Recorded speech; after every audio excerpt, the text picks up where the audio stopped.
अभी हाल ही में चाइना ने जो है अपने 30 वॉर प्लेन्स यानी कि फाइटर जेट्स ताइवान के एयर डिफेंस जोन के ऊपर भेजे थे। और ये तब हुआ है जबकि रिसेंटली अभी यूएस प्रेसिडेंट जो बाइडेन ने वार्निंग दी थी चाइना को अगेंस्ट इन्वेडिंग ताइवान।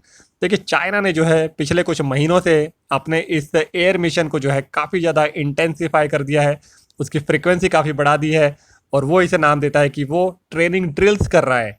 देखिए इस तरह के जो मूव्स हैं चाइना की तरफ से उससे ताइवान काफ़ी नाराज़ है और पूरे रीजन के अंदर जो है एक टेंशन का माहौल है। लेकिन चाइना की तरफ से अगर देखें तो चाइना इसे जो है ताइवान को जो है अपना एक ब्रेक अवे प्रोविंस की तरह वो इसे मानता है, इसे देखता है और वो ये समझता है कि ताइवान जो है उसी का एक पार्ट रहा है हमेशा से और वो इसे कभी भी जो है बाय फोर्स हथिया सकता है। देखिए रिसेंट जो भी ये इंसिडेंट हुआ है जिसमें चाइना की तरफ से 30 वॉरप्लेन्स भेजे गए थे, इसमें electronic warfare, early warning systems और एंटी सबमरीन एयरक्राफ्ट ये सभी शामिल थे, ऐसा ताइवान ने बताया है। अब एयरक्राफ्ट जो है ये जो 30 एयरक्राफ्ट हैं ये प्राटस आइलैंड्स के ऊपर से गुजरे थे जो कि ताइवान का एयर डिफेंस आइडेंटिफिकेशन जोन है। अब ये एयर डिफेंस आइडेंटिफिकेशन जोन क्या होता है? देखिए समझिए, अगर किसी भी कंट्री की जो है लैंड की टेरिटरी या वाटर की टेरिटरी उसके ऊपर से जो है कोई भी अगर फॉरेन एयरक्राफ्ट गुजरता है तो उसको जो है उस कंट्री को जिसका कि वो एयर डिफेंस आइडेंटिफिकेशन जोन है उसको एडवांस में ये इंटीमेट करना पड़ता है कि वो जो है वहाँ से फ्लाई कर रहा है।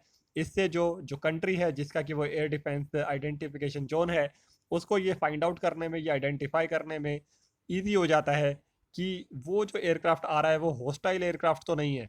और ये जो कंसेप्ट है ये ADIZ का जो कंसेप्ट है यानी कि एयर डिफेंस आइडेंटिफिकेशन जोन का, ये खुद से सेल्फ डिक्लेयर्ड है और ये टेक्निकली जो एरिया होता है ये इंटरनेशनल एयर स्पेस ही होता है।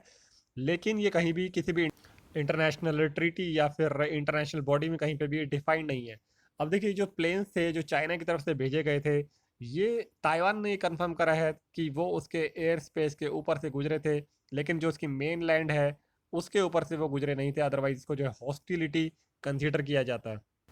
अब अगर इस इशू को यूएस के एंगल से समझें कि अगर ताइवान के ऊपर मिलिट्री अटैक चाइना की तरफ से होता है तो क्या यूएस जो है that will come forward to defend Taiwan.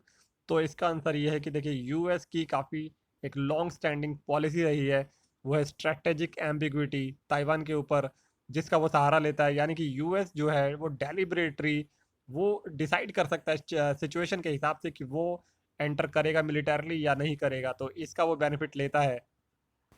और चाइना की तरफ से अगर समझें तो ये चाइना की तरफ से ताइवान को एक वार्निंग थी against its collusion with the United States. देखिए चाइना और ताइवान के बीच में कुछ इश्यूज समझ लेते हैं। देखिए why do China and Taiwan have poor relation, इन दोनों के बीच में झगड़ा क्या है और विवाद क्या है।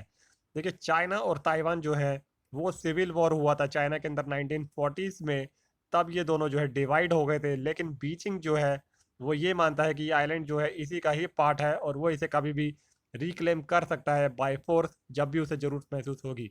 और अगर बात करें ताइवान की कि ताइवान की गवर्नेंस कैसे होती है, कौन सी गवर्नमेंट इसे चलाती है, तो देखिए इसका अपना खुद का एक कॉन्स्टिट्यूशन है जो कि डेमोक्रेटिकली इलेक्टेड लीडर्स के द्वारा चलाया जाता है और यहाँ पे 3 लाख से ज़्यादा जो है इनकी खुद की ट्रूप्स भी है। और ताइवान की अगर बात करें कि ताइवान को पूरे दुनिया के अंदर कौन से देश जो है रिकग्नाइज करते हैं, तो केवल गिनती पे ही आप गिन सकते हैं। कुछ ही ऐसे देश हैं जो कि ताइवान को एक सेपरेट कंट्री, एक सॉवरेन नेशन की तरह मानते हैं। बाकी ज़्यादातर देश जो है इसे चाइना का ही पार्ट समझते हैं। और यूएस की अगर बात करें तो यूएस का जो है कोई भी ऑफिशियल टाइज नहीं है ताइवान के साथ, लेकिन उसका अपना एक लॉ है that requires it to provide the island with the means to defend itself. यानी कि अगर ताइवान के ऊपर कोई भी अटैक होता है तो वो जो है ताइवान को डिफेंड करने में मदद करेगा। इस तरह का उसका एक कानून है यूएसए का।